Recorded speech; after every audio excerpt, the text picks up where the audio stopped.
하길 축복합니다. 네, 반대쪽을 보고 한 번 더 하나님의 평안이 충만하길 축복합니다. 네, 오늘 함께 읽었던 말씀으로 하나님 주신 평안에 대해서 함께 나누고자 하는데요. 우리가 지난주에 교구별 성경 퀴즈 대회를 하면서 이미 사사기를 충분히 읽고 또 공부하셨으리라 믿습니다. 왜 또 근데 사사기 말씀이냐? 네, 그 이유는 제가 마지막에 설명드릴 텐데요. 우리가 성경 퀴즈 대회를 준비하면서 사사기의 큰 그림을 그리셨다면 오늘은 사사기의 기드온이라는 한 인물에게, 그것도 그에게 있었던 한 사건에 집중하면서 은혜를 함께 나누기 원합니다. 많은 사람들은 오늘날 우리가 직면한 상황이 마치 사사기의 때와 유사하다라고 평가합니다. 이전에 하나님의 풍성한 은혜를 누린 이 한국교회가 이제는 세상과 섞여버려서 세상 속에 영향력을 미치지 못하는 것 같아 보이기도 합니다. 오늘날 세상은 너무도 음란하고 폭력적이고 악하여 죄악들이 성행하는 상황인데, 그러한 세상 속에 이 교회는 거룩함으로 세상 가운데 영향력을 끼치지 못하고 오히려 세상 문화에 젖어드는 것 같아 보입니다. 풍요 속에 있는 빈곤, 그 어느 때보다 부유한 때를 살아가지만 그 어느 때보다 망가져 보이는 이 때에 우리에게 필요한 것은 무엇일까요? 오늘날의 상황이 사사기와 유사하다면 우리는 반대로 사사기를 통해 그 해법을 찾아낼 수 있을 것입니다. 우리는 사사기를 통해 우리가 직면한 문제를 어떻게 해결할지 그 방법을 발견할 수 있습니다. 당시 하나님께서 그런 어두운 상황 속에 어떻게 역사하셨고, 그리고 어떠한 자들을 사용하여 하나님의 일을 하셨는지를 발견하고 그것을 우리의 삶에 적용할 수 있다면 우리도 이 어려움을 해결할 수 있는 대안을 발견할 수 있을 것입니다. 하나님께서 이 시간 우리에게 이 사사기를 통해 큰 은혜 주실 줄 믿습니다. 졸지 않고 아멘으로 받으시는 분들에게 그 은혜가 더욱 강력하게 임할 줄 믿습니다. 네, 정말 수고하십니다. 네. 우리가 함께 읽은 이 사사기 6장은 하나님께서 이 기드온을 부르시고 그에게 사명을 맡기신 부분입니다. 사사기는 6번의 죄악의 사이클을 지나면서 하나님께서 사사를 부르셔서 이스라엘을 회복시키는 과정이 기록됩니다. 하지만 또다시 그들의 죄악은 반복되었고 죄악의 하강곡선을 그리면서 사사기의 역사는 땅으로 곤두박질 치고 있습니다. 그들은 또다시 우상을 숭배하고 또다시 하나님을 떠나서 하나님께 벌을 받습니다. 오늘 이 이야기에서 하나님이 사용하시는 그들의 채찍은 미디안이라는 나라입니다. 함께 읽었던 본문 앞에 보면 11절 말씀 한번 같이 읽어볼까요? 6장 11절 자막도 준비했습니다. 함께 읽겠습니다. 여호와의 사자가 아비에셀 사람 요아스에게 속한 오브라에 이르러 상수리 나무 아래에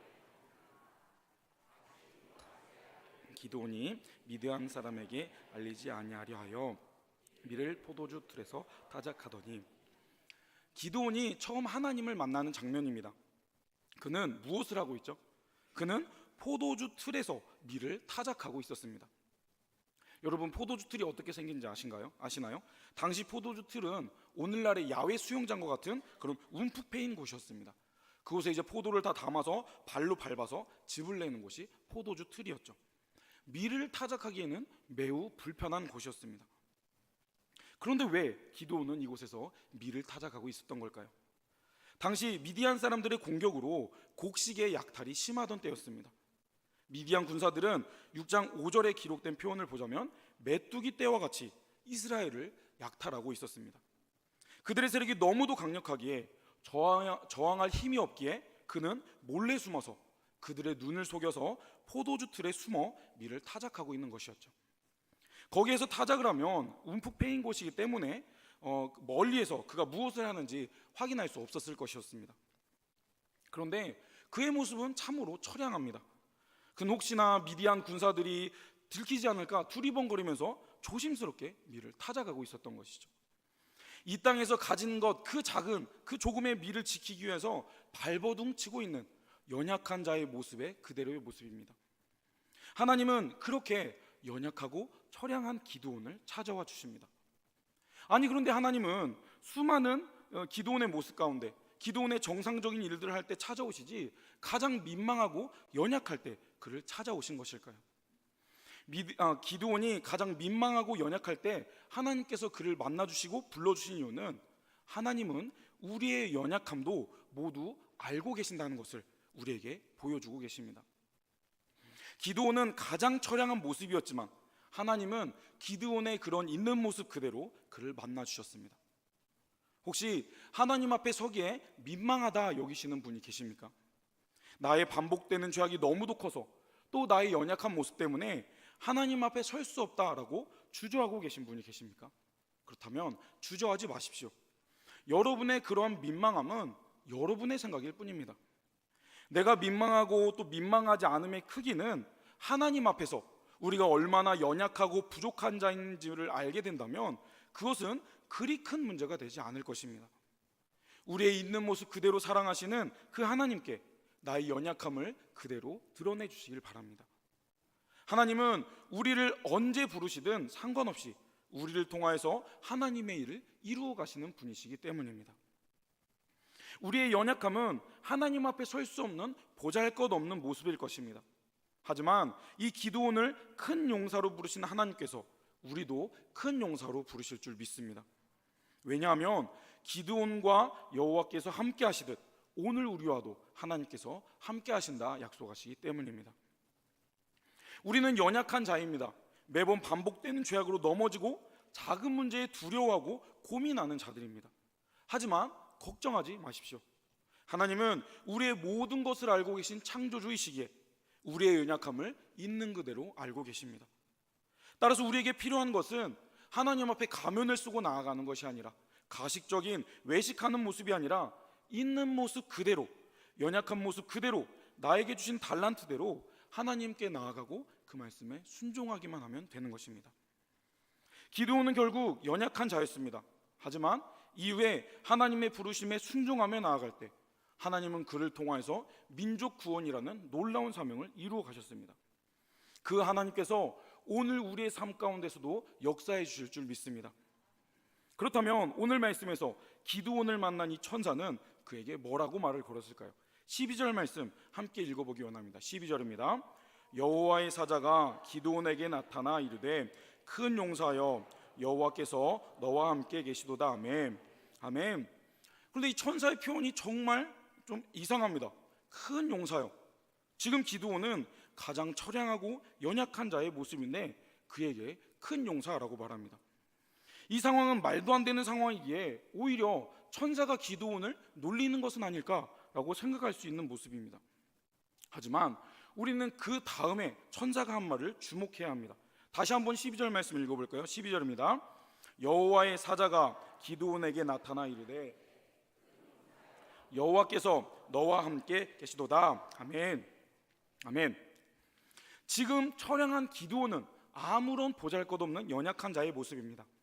하지만 그런 그에게 천사가 다가와서 하나님께서 너와 함께 하시니 너는 큰 용사이다 라고 고백합니다. 이것은 예언이자 선포였습니다. 전혀 큰 용사 같지 않은 큰 용사가 아닌 그 기드온이었지만 천사는 앞으로 그를 통하여서 하나님이 그를 어떻게 이끌어 주실지를 알고 그런 말을 했던 것이었죠. 하지만 여전히 기드온은 그런 하나님의 함께 하심을 믿지 못하고 있습니다.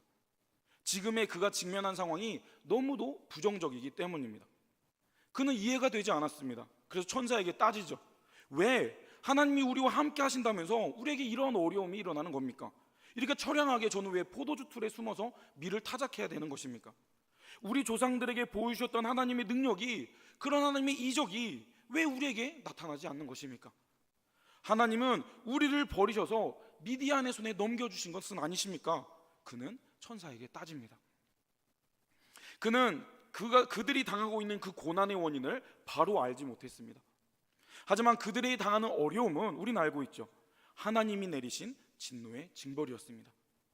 사랑하는 자녀가 하나님께 돌이키기를 원하시는 하나님의 채찍이었죠. 하나님은 이스라엘과의 관계를 회복하기 원하셨지만 그들은 반복적으로 하나님 아닌 다른 것들, 우상을 섬겼습니다. 그래서 그들이 하나님께 시선을 돌리고 하나님께 돌아와 하나님을 예배하고 하나님과 바른 관계를 쌓기를 원하셔서 채찍을 드신 것입니다. 사랑하는 자녀들에게 벌을 주는 부모는 행복하지 않을 것입니다. 하지만 자녀들을 바르게 이끌기 위해 속상한 마음으로 채찍을 들고 벌을 주는 것이죠. 지금 기드온은 그러한 하나님의 마음을 이해하지 못하고 있습니다. 혹 이 자리에 이러한 기드온과 같은 마음을 가지고 계신 분이 계십니까?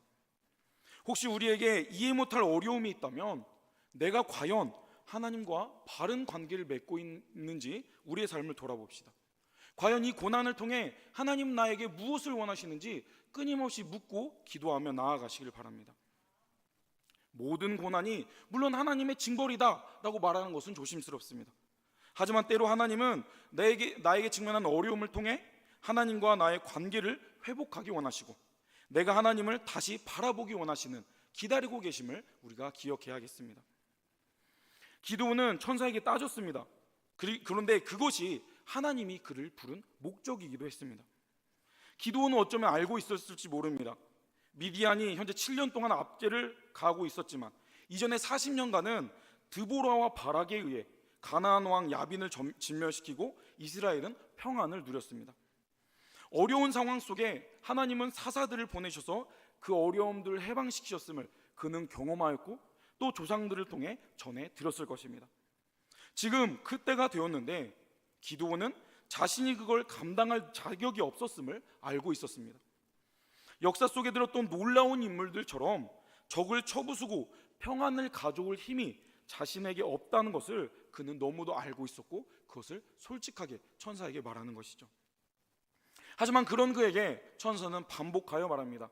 아까 읽었던 12절 그리고 16절에 보면 하나님이 함께 하신다, 하나님이 함께 하신다 반복하여 천사는 고백합니다. 그리고 하나님을 통해 승리를 주실 것임을 확신하며 예언합니다.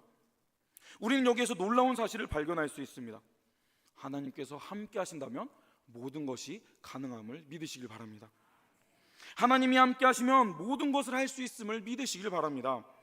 아무리 민망하고 연약하고 처량한 모습이라 할지라도 하나님께서 함께 하신다면 자신의 역량을 뛰어넘는 놀라운 일의 증인이 될 수 있음을 믿으시길 바랍니다. 하나님이 함께 하심을 믿고 하나님과 동행하시는 그렇게 함으로 하나님의 능력을 경험하실 수 있는 저와 여러분이 되시길 주님의 이름으로 축복합니다. 그런데 그는 아직도 연약한 믿음의 사람이었습니다. 그는 하나님께 증거를 요구합니다. 함께 하신다 반복하여 말씀하셨지만 믿지 못하겠습니다. 저에게 그것을 증거로 보여주십시오 라고 고백합니다. 그리고 은혜의 표징을 요구하죠. 그의 요구에 하나님은 응답해 주시는 내용이 이어집니다. 그가 천사에게 정성껏 예물을 드릴 때 천사는 지팡이를 내밀어 그 예물에 댑니다. 그랬더니 그 예물을 드렸던 바위에서 불이 나와서 그 고기와 무교병을 불살랐습니다. 하나님께서 그의 예물을 기뻐 받으신 것이죠. 그리고 갑자기 천사가 보이지 않게 되는 상황을 그는 직면합니다. 그는 현재 초자연적인 일을 2번이나 경험한 것이죠. 불가능한 일이 눈앞에서 목격되었습니다. 그리고 나니 그는 두려워졌습니다. 지금까지 자신이 투정 부렸던 그 사람이 아니었다는 것을, 천사였다는 것을, 갑자기 사라졌다는 것을 그는 경험하면서 두렵기 시작했습니다. 그는 천사를 대면하였기 때문에 자신이 죽을 것이라는 죽음에 대한 두려움이 그를 엄습했습니다. 그렇게 두려워하는 그에게 이제는 하나님께서 직접 말씀하십니다. 그에게 안심하고 두려워하지 말라 하나님께서 말씀해 주십니다. 그는 하나님의 그러한 음성을 듣는 놀라운 경험까지 하게 됩니다. 하나님의 그러한 증거 앞에 그가 어떠한 행동을 했는지 우리가 주목하기 원합니다. 오늘 읽었던 24절 말씀 읽어보겠습니다. 24절 함께 읽겠습니다. 기드온이 여호와를 위하여 그것이 오늘까지 사람에게 속한 오브라에 있더라. 아멘. 성경을 같이 보시기 원합니다. 23절과 24절 사이에는 기드온의 반응이 숨겨져 있습니다. 22절에 자신이 죽을 것 같다, 죽을지 모른다라는 공포에 쌓여있던 그가 23절에 하나님의 음성을 듣습니다. 그랬더니 24절에 어떠한 반응을 보입니까? 하나님을 위하여 제단을 쌓습니다. 지금 그는 어떠한 마음일까요? 그의 마음 상태에 대한 표현은 아무것도 기록되어 있지 않습니다. 그는 여전히 죽음에 대한 두려움에 쌓여 있을까요? 아니면 미를 빼앗기지 못할까 여전히 안절부절한 모습일까요? 놀라운 하나님의 증거를 경험한 그는 아무 말 없이 하나님을 위해 제단을 쌓습니다. 그의 속마음은 기록되어 있지 않지만 그 뒤에 이어지는 그의 말을 통해 그는 지금 세상 그 어디에서도 얻을 수 없는 평안을 누리고 있음을 우리는 알 수 있습니다. 그는 이어서 자신이 쌓는 그 제단을 여호와 샬롬이라고 말합니다. 여호와 샬롬, 하나님께서 평강을 주셨다라고 그는 고백한 것이죠. 우리가 문자 그대로 볼 때 그는 어떠한 마음인지 모릅니다. 하지만 그의 이런 말을 통해 그는 엄청난 평안과 평강을 누리고 있다는 것을 우리는 볼 수 있습니다. 그는 지금까지 섬겨왔던 옛 습관을 버리고 하나님을 참 하나님으로 모시면서 제단을 쌓습니다. 하나님의 응답을 들으니 그가 가진 모든 염려, 걱정, 문제들이 모두가 해결되었습니다. 머릿속에 복잡했던 수많은 잡념들이 하나님이 함께 하심으로 더 이상 그에게 아무런 문제가 되지 않았습니다. 그것을 그는 그때 깨달은 것이죠. 그에게 평강을 주신 하나님은 오늘 우리에게도 평강을 주기를 원하시는 분이심을 믿으시길 바랍니다. 여러분은 평안을 누리고 계십니까? 혹시 그 평안은 누구를 통해 얻고 계신 평안이십니까? 물질적, 세상적 만족으로 평안을 누리고 계시다면 그 평안은 영원하지 않을 것임을, 우리에게 지속적인 평안을 주지 못할 것임을 기억하시길 바랍니다. 지금은 그것으로 풍요롭다 할지라도 언젠가 또 우리가 궁핍해질지 모를 일입니다. 따라서 우리가 추구해야 할 평안은 하나님이 주시는 평안입니다. 아무리 우리가 평안을 누리기 위해 포도주 틀에 몰래 숨어서 나의 평안을 찾는다 할지라도 그것은 우리에게 온전한 평안을 주지 못할 것입니다. 오직 우리는 하나님 앞에 나아갈 때 참된 평안과 안식을 누릴 수 있음을 믿으시길 바랍니다. 그 하나님은 우리에게 평안을 주기 위해서 놀라운 선물을 우리에게 주셨습니다. 이사야는 앞으로 오실 우리에게 선물로 주신 그분에 대해서 다양한 그의 언어로 표현하였습니다. 이사야서 9장과 53절 말씀을 같이 읽기 원하는데요, 이사야서 9장 6절 말씀 같이 읽어볼까요? 9장 6절입니다. 이는 한 아기가 우리에게 낳고 한 아들을 우리에게 주신 바 되었는데 그의 어깨에는 정사를 메었고 그의 이름은 김모자라, 모사라, 전능하신 하나님이라, 영존하시는 아버지라, 평강의 왕이라 할 것임이라. 아멘. 예수님은 평강의 왕이심을 믿으십니까? 우리에게 평강을 주시기에, 우리에게 평안을 주시기에 이 땅에 오셔서 우리의 모든 죄를 해결해 주신 분이 예수님이십니다. 그리고 이사야는 53장에 또 이렇게 고백합니다. 53장 5절 말씀입니다. 읽겠습니다. 그가 찔림은 우리의 허물 때문이요 그가 상함은 우리의 죄악 때문이라. 그가 징계를 받음으로 우리는 평화를 누리고 그가 채찍에 맞음으로 우리는 나음을 받았도다. 아멘. 하나님은 우리에게 평강을 주시기 위해 평강의 왕이신 예수 그리스도를 우리에게 보내주셨습니다. 그가 십자가의 고난 당함도 우리에게 평화를 주시기 위해 불안에 떨고 있는, 두리번거리고 있는 우리에게 참된 평안과 안식을 주시기 위해 그 일을 행하셨음을 우리가 기억해야 합니다. 우리는 예수 그리스도라는 놀라운 증거를, 하나님의 그러한 증거를 선물로 받은 자들입니다. 따라서 우리에게 필요한 것은 그분이 주시는 평안을 누리면 되는 것입니다. 그런데 여기에도 우리가 기억해야 할 놀라운 은혜가 있습니다.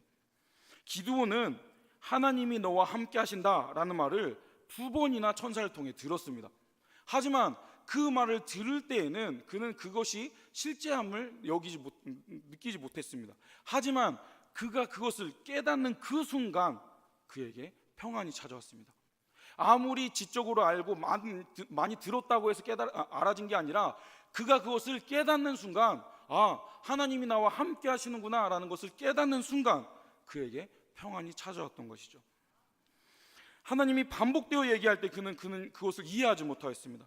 하지만 그가 하나님의 약속을 믿는 순간, 그것을 깨닫는 그 순간 그에게 이전에 알지 못했던 참된 평안이 찾아왔던 것이죠.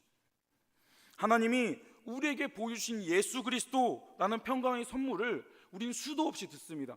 하지만 우리가 이것을 믿음으로 받아들이고 이것을 깨닫는 순간 우리에게도 동일하게 평안이 임할 줄 믿습니다. 그때 우리에게 진짜 평강이 찾아올 것입니다. 이외에 하나님의 그러한 평안을 경험한 기드온은 이전에는 상상도 할 수 없는 일을 하게 됩니다. 하나님과 관계가 회복된 이 기드온은 하나님의 말씀에 민감하게 반응하죠. 오늘 읽었던 27절 말씀 마지막으로 같이 읽겠습니다. 27절입니다. 이에 기드온이 종 10사람을 데리고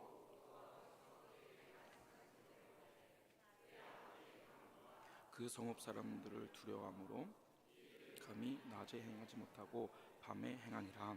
아멘. 하나님은 그에게 믿음의 행동을 요구하십니다. 앞에 기록된 내용들이 그런 내용이죠. 그 말씀에 기드온은 오늘 읽었던 말씀에서처럼 하나님의 말씀하신 대로 행하는 자가 되었습니다.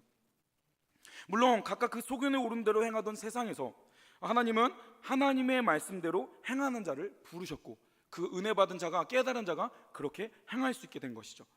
그런데 이 뒷부분에 조금 부족한 모습이 나옵니다. 그는 여전히 겁쟁이이고 연약한 자였습니다. 그래서 이 일을 하는 것도 두려워서 밤늦게 행할 정도로 겁쟁이였죠. 그는 여전히 만들어져 가는 사사의 모습입니다. 지금은 이렇게 연약한 모습이지만 결국 그는 하나님은 이 사람을 통하여서 300명의 용사들과 함께 더 큰 전쟁을 승리하게 하는 그런 사사로 세워져 가는 것들을 우리는 알고 있습니다. 물론 그는 여전히 연약한 믿음으로 나아갔지만 하나님은 그에게 참된 평안을 주셨고 그는 참된 평안을 얻었기에 하나님의 말씀대로 행할 수 있었습니다. 그가 하나님의 말씀대로 행하자 이전과 전혀 다른 결과가 이루어집니다. 이제 하나님께서 그를 통하여서 그 민족 가운데 일하기 시작하십니다. 하나님은 연약한 그를 통하여서 놀라운 민족 구원의 사명을 감당케 하셨고 기드온은 하나님의 그러한 말씀대로 행동하여 그 사명을 감당하게 되었습니다. 사사기는 성경 속의 가장 암울한 때의 기록입니다. 사사기 앞에 있는 여호수아는 위치해 있습니다. 이 여호수아의 기록은 하나님이 약속하신 가나안 땅에 들어간 이스라엘 백성들이 이제 하나님 나라를 누리는 하나님 백성의 사명을 감당하는 놀라운 기록들이 기록되어 있습니다. 하지만 결국 그들은 어떻게 됩니까? 사사기에 와서 하나님의 말씀의 기준이 없기에 각각 그 소견에 오른 대로 행하여 가장 어둡고 가장 망가져버린 역사로 기록됩니다. 하지만 성경의 사사기의 기록은 실패로 끝나지 않습니다. 그렇게 암흑과도 같은 시대였지만 하나님은 하나님의 일을 이루어 가셨습니다. 수많은 연약한 사사들을 때마다 부르셔서 그들을 통하여서 하나님의 일을 이루어 가셨던 것이죠.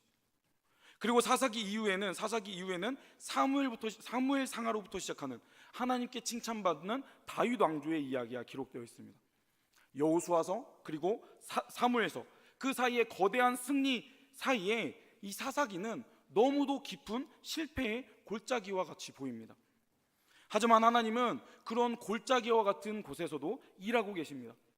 내가 사망의 음침한 골짜기와 를 다닐지라도 해를 두려워하지 않을 것은 주의 지팡이와 막대기가 나를 안위하시나이다 라고 고백하였던 이 다윗의 고백처럼 그곳이 실패의 골짜기와 같다 할지라도 하나님의 손을 붙잡고 나아가는 한 사람, 하나님의 평안을 경험하여서 그 평안을 힘입어 하나님과 동행하는 그 한 사람의 사사들을 통하여서 하나님은 하나님의 일을 이루어 가셨습니다.